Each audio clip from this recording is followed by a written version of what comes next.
So, Roman, I want to talk a little bit about what we're seeing in the industry right now. We're seeing large firms sort of developing through mergers and acquisitions at a pace that we've never seen before. Talk to me a little bit about what is going on in the industry as it relates to that.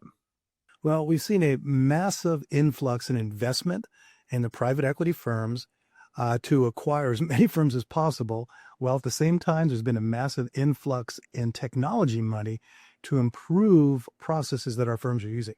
So we see firms going through unprecedented volume of change and not actually having an understanding or the detail of exactly what's happening out there or expertise in how to resolve those issues.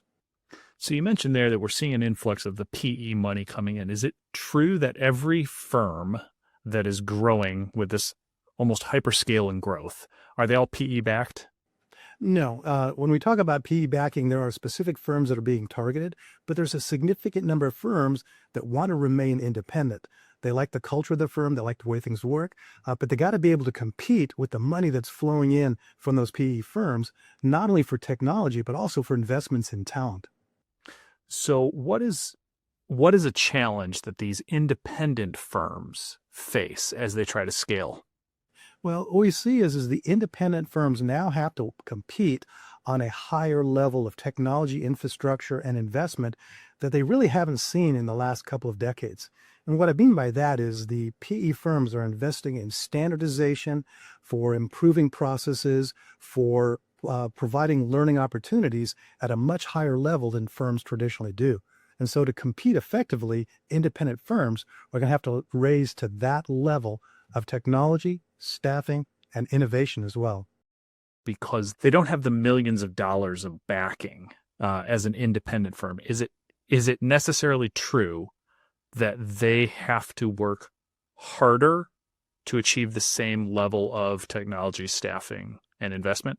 Now, that's kind of a tricky question because what happens is for firms to invest in technology themselves, I would agree that yes, it is harder because the technology that got that firm to where it is today isn't what's going to take to the future. And what we see is the knowledge skills of the IT people internally just cannot keep up with the rapid change, not only for technology infrastructure and applications, but also the cybersecurity aspect. So in that regards, we found that a lot of firms that want to remain independent, they can partner with outsourced IT partners that focus specifically on the accounting profession, like Rightworks.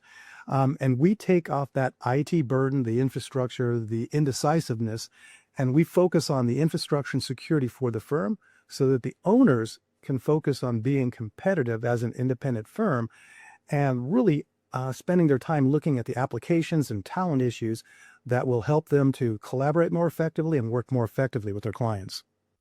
As we talk about PE firms and independent firms, large firms who are going through growth, really what they're looking for is a partner who understands the industry, the applications, and the security requirements that are unique to this profession. Absolutely. What we talk about is that when a standard MSP out there, a Microsoft, Azure, AWS, something like that, takes on accounting firms to support them, they don't realize the breadth of applications that we have in place.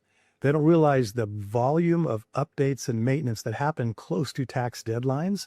And they don't understand the unique needs, for instance, of our client accounting services that might have weekly payrolls that have to be connected and updated. They might not understand the audit team is working remotely or having overseas employees. They don't understand that tax updates are mission critical during weekends, almost 24 hours a day for those last three deadlines. And so we see firms that go to generic MSPs get frustrated, as well as the MSP being frustrated because they just don't understand the uniqueness of the accounting profession.